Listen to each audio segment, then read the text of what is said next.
एक समय की बात है, एक शिष्य अपने गुरु का बहुत सम्मान करता था। गुरु का भी उस शिष्य से बहुत गहरा लगाव था, लेकिन वह शिष्य स्वभाव से बहुत सुस्त और आलसी था। वह अपनी पढ़ाई के प्रति बहुत लापरवाह था। वह अक्सर आज के कार्यों को कल के लिए टाल देता था और किसी भी तरह की जिम्मेदारी से भागने की कोशिश करता था। अपने शिष्य के इस आलसी स्वभाव को बढ़ता देख गुरु और भी चिंतित हो गए। उन्हें चिंता होने लगी कि कहीं मेरा शिष्य अपने आलस्य के कारण जीवन संघर्ष में पराजित न हो जाए, क्योंकि गुरु जानते थे कि आलस्य में ही जीवन संग्राम करने की सारी शक्ति है। बेकार व्यक्ति, ऐसा व्यक्ति बिना कोई कर्म किए फल पाने के बारे में सोचता है। वह शीघ्र निर्णय नहीं ले पाता और यदि ले भी ले तो उस पर अमल नहीं कर पाता। ऐसे व्यक्ति को अपने आसपास या आसपास के वातावरण का भी पता नहीं चलता या उसका वातावरण न ही भाग्य द्वारा मिले अवसरों का उचित लाभ उठा सके।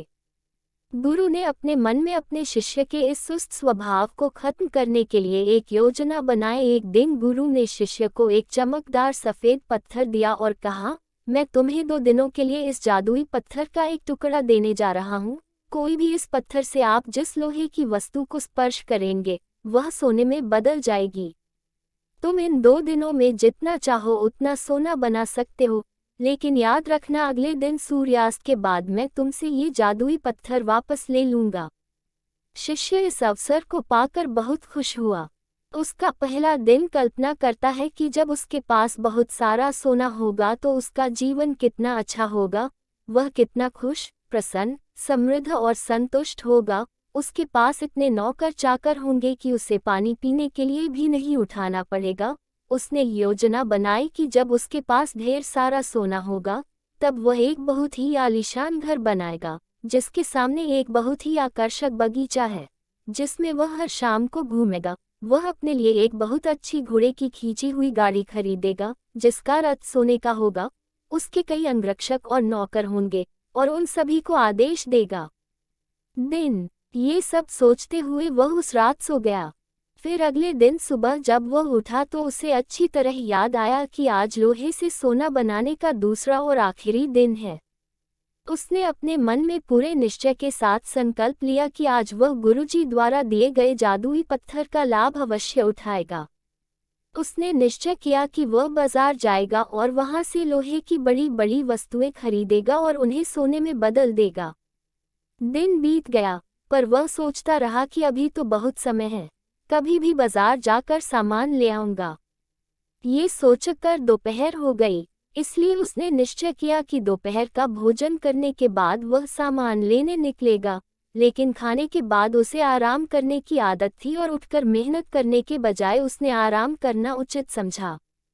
थोड़ी देर, लेकिन सुस्ती से भरा उसका शरीर जल्द ही गहरी नींद में खो गया था और जब वह उठा तो सूर्यास्त के करीब था।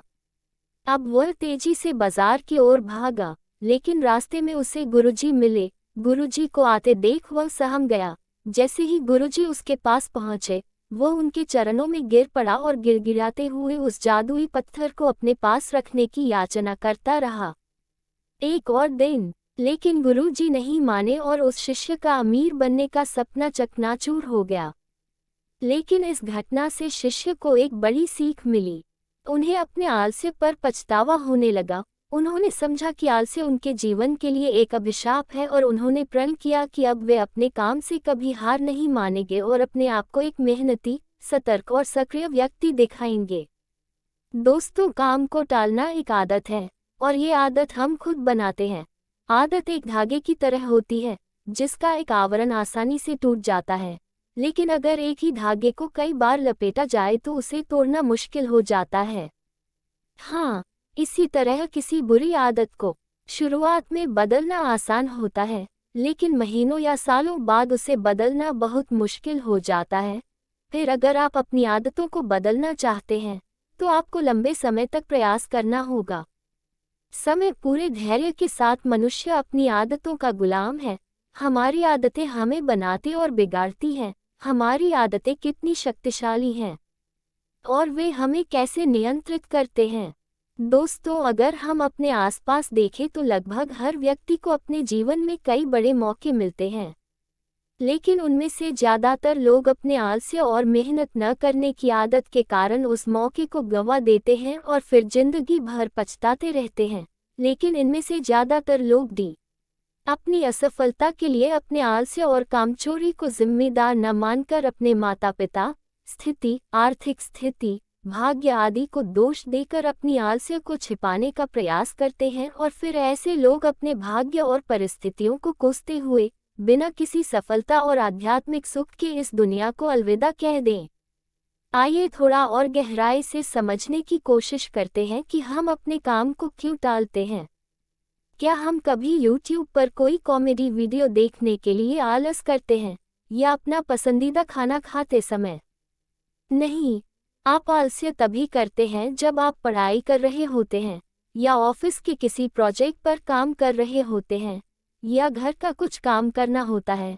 मूल रूप से हम गंभीर चीज़ों के बारे में आलसी होते हैं, जिसे करने के लिए हमें शारीरिक या मानसिक रूप से कड़ी मेहनत करनी पड़ती है। अब अगर आप काम को टालने से बचना चाहते हैं, तो इससे आपको बहुत मदद मिलती है। काम की समय सीमा, काम पूरा करने का एक निश्चित समय या एक निश्चित तारीख। मान लीजिए कि आप एक कार्यालय कर्मचारी हैं और आपके बॉस ने आपको एक कार्य दिया है जिसे आपको कल तक पूरा करना है, तो आप पूरा दिन आलस्य में ये सोचकर व्यतीत कर सकते हैं कि अभी भी एक पूरा दिन शेष है, लेकिन तब आप रात भर जागकर उसे पूरा कर लेंगे।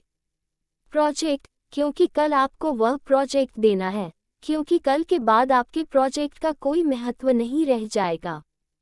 तो यहाँ उस काम को टालते हुए भी समय पर पूरा किया, क्योंकि यहाँ आपके सामने डेडलाइन थी, फिक्स टाइम था और काम पूरा हो गया। काम करने का ये तरीका आप अपने दैनिक जीवन में भी अपना सकते हैं कि अगले 1 घंटे या 1 दिन में मुझे इस काम को पूरा करना है। काम को टालने से बचने का ये बहुत अच्छा तरीका है। मैं खुद भी इस तरीके का इस्तेमाल अपने रोजाना के काम को करने के लिए करता हूँ। समय पर कार्य। दोस्तों, हम क्या करना चाहते हैं और अभी क्या कर रहे हैं, अगर इन दोनों में बहुत ज़्यादा फर्क है तो हमारे अंदर एक लड़ाई शुरू हो जाती है। तो ये हमारे अंदर तनाव और अशांति पैदा कर देती है। आलस्य एक ऐसी चीज़ है जो इंसान करता तो है लेकिन करने से कभी खुश नहीं होता। मान लीजिए आज आपको कोई काम करना था, लेकिन आपके दोस्त आए और बोले, भाई चलो घूमने चलते हैं, मौज करते हैं, और तुम निकल जाते हो उनके साथ घूमने के लिए। आप दिन भर घूमते हैं, लेकिन आपके दिमाग में हर वक्त यही चलता रहेगा कि मुझे आज वो काम करना था, वो काम छूट गया, और इसी सोच की वजह से आप उस पूरे दिन को ठीक से एंजॉय नहीं कर पाएंगे और शाम को जब आप घर वापस आएंगे तो उस काम को करने को लेकर आपको पहले से ज़्यादा स्ट्रेस होगा। तो इस तरह से आपका काम भी नहीं हो पाएगा। हो जाए, न मौज मस्ती कर पाए और पूरा दिन भी बीत गया। यहाँ तो अच्छा होता, यही अच्छा होता, आलस न करते तो पहले अपना काम करते और फिर बाद में घूमने चले जाते, तो जरूर तुम अधिक आनंद ले सकते हैं और तनाव मुक्त रह सकते हैं। एक बात और गौर करने वाली है कि काम को टालने से हमें ग्लानि होती है। जब काम टालने से हमें खुशी नहीं मिलती तो काम क्यों टालते हैं, इसके पीछे 5 बड़े कारण हैं। पहले तो आपको जो काम करना है और उस काम का जो फल आपको मिलेगा, अगर उस काम का फल मिलने की संभावना बहुत कम है तो आप उस काम को टालने की कोशिश करेंगे, क्योंकि आप में उस काम को करने की प्रेरणा कम हो जाती है। दूसरा, कोई ऐसा काम जो आपकी आवश्यकताओं के अनुरूप न हो या आपको वह काम करना अच्छा न लगे, तो आप उस काम को टालते चले जाएंगे। तीसरा कारण, यदि यह आपके लिए आवश्यक नहीं है या करने का कोई बड़ा कारण नहीं है, तो आप उस कार्य को टालते रहेंगे। चौथा, यदि हमें किसी काम को तुरंत करने का लाभ मिल जाए तो हम उस काम को करने से ज़्यादा उस काम को करने के लिए उत्साहित होंगे जिसका हमें काफ़ी समय बाद लाभ मिले, और फिर हम ऐसी चीज़ों से बचने की कोशिश करते हैं। पांचवा, असफलता का डर। अगर किसी काम में हमारे असफल होने की संभावना अधिक है, तब भी हम उस काम को टालने की कोशिश करते हैं। अब सवाल उठता है कि काम टालने की इस आदत से कैसे बचा जाए। देखिए, अगर किसी काम को करने में ये 4 चीज़ें आपको मिल रही हैं, तो आप हर हाल में वह काम करेंगे। पहला, मनचाहा परिणाम। दूसरा, आपके पास उस काम में सफल होने के पूरे चांस हैं। तीसरा, जो अभी लाभ मिल रहा है, काम करने के बाद आपको अधिक लाभ मिलना शुरू हो जाएगा। और चौथा, जब काम का फल तुरंत मिल जाए या काम खत्म होते ही आपको फायदा हो जाए। अब बात करते हैं उपाय की, काम को टालने की आदत से कैसे बचें। तो इसके लिए आप पहले एक पेन और पेपर लें और खुद से पूछें और लिखें कि मैं काम क्यों टाल रहा हूँ। ऐसा करने से आपको काम टालने का कारण पता चल जाएगा और कारण पता चलते ही आपकी आधी समस्या यही खत्म हो जाएगी। उदाहरण के लिए, यदि आप एक कार्यालय कर्मचारी हैं और आप काम को टाल रहे हैं क्योंकि आपके पास अपने काम के लिए प्रेरणा नहीं है, तो आपको ये पसंद नहीं है या आप सोचते हैं कि मैं इतना बड़ा काम क्या कर रहा हूँ, मेरे बिना काम के भी कंपनी का काम चल रहा है, तो कागज पर लिखो कि नौकरी से निकाल दिया तो। यदि आप बेरोजगार हो जाते हैं तो क्या होता है, आपको कितनी परेशानियों का सामना करना पड़ेगा। यदि आप एक छात्र हैं और सिर्फ इसलिए पढ़ाई टालते रहते हैं क्योंकि आप जानते हैं कि आप पहली रैंक प्राप्त नहीं कर सकते, तो आप पढ़ाई में बहुत अच्छा नहीं कर सकते।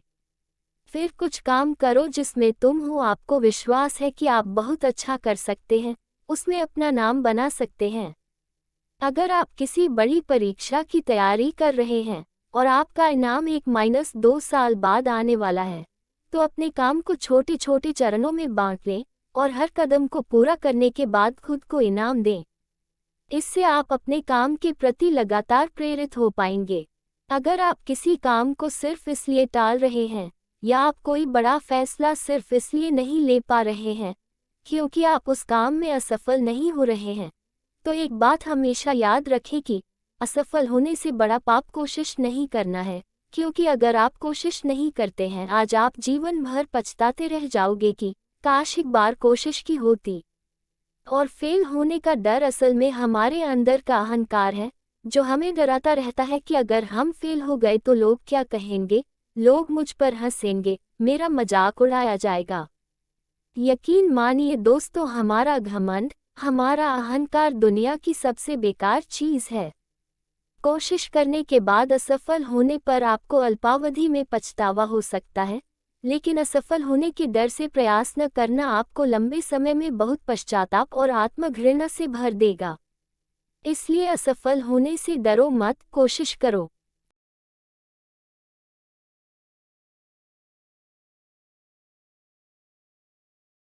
हमारी वीडियो देखने के लिए धन्यवाद। अगर हमारी वीडियो पसंद आई तो लाइक, सब्सक्राइब और शेयर जरूर करें।